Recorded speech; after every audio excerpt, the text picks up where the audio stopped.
Dinooth was a heroic figure who lived in the 5th and 6th centuries and was director of Christianity in England and Wales around the time of the beginning of the 1260-year prophecy in 538, and led the church during its critical encounter with Augustine, the founder of the papal church in Britain. He was a contemporary of Columba and had received his training from him. Here in Bangor-on-Dee in Wales, a training institute was established that would be key in establishing this country as a mighty force for truth and resisting the advances of Rome for centuries.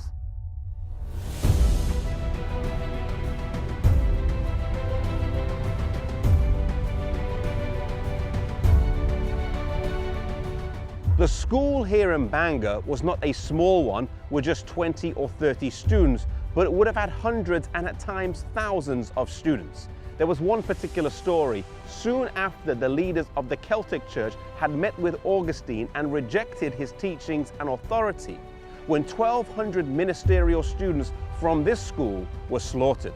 The Welsh Church was one of the sturdiest and withstood much opposition to it, maintaining its stance the longest out of the churches in England, Scotland, and Wales. They differed with Rome on many points, but the supremacy of the bishops, celibacy, and the Sabbath were three of the main ones.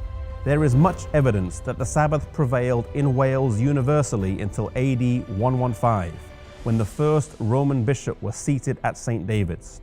The old Welsh Sabbath-keeping churches did not even then altogether bow the knee to Rome, but fled to their hiding places, where the ordinances of the gospel to this day have been administered in their primitive mode without being adulterated by the corrupt Church of Rome.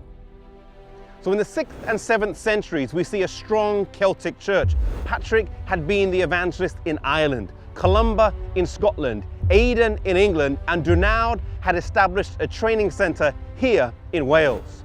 But the gospel would flow from these shores over to Europe through the ministry of a man called Columbanus. He was trained here in Bangor, and he would carry the light to France, Switzerland, Germany, and Italy, establishing training centres on the continent.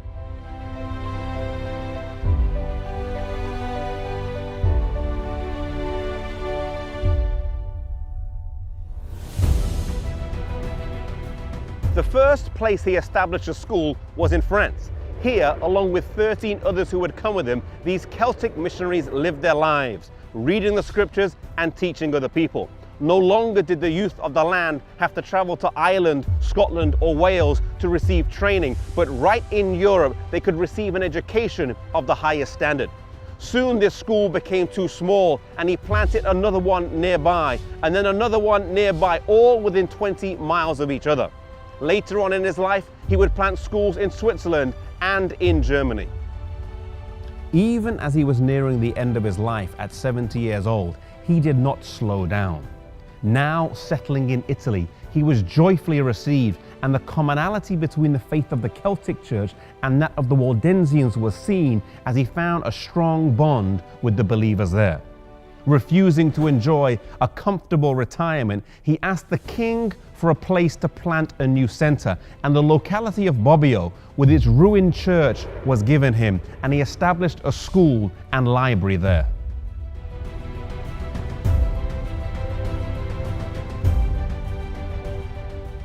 He died 1 year after founding the school in Bobbio, Italy, in the year 615 at the age of 72.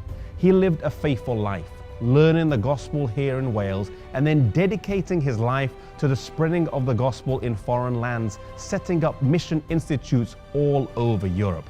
One thing that stands out to us from the life of Columbanus is that he worked for God all the way until the end.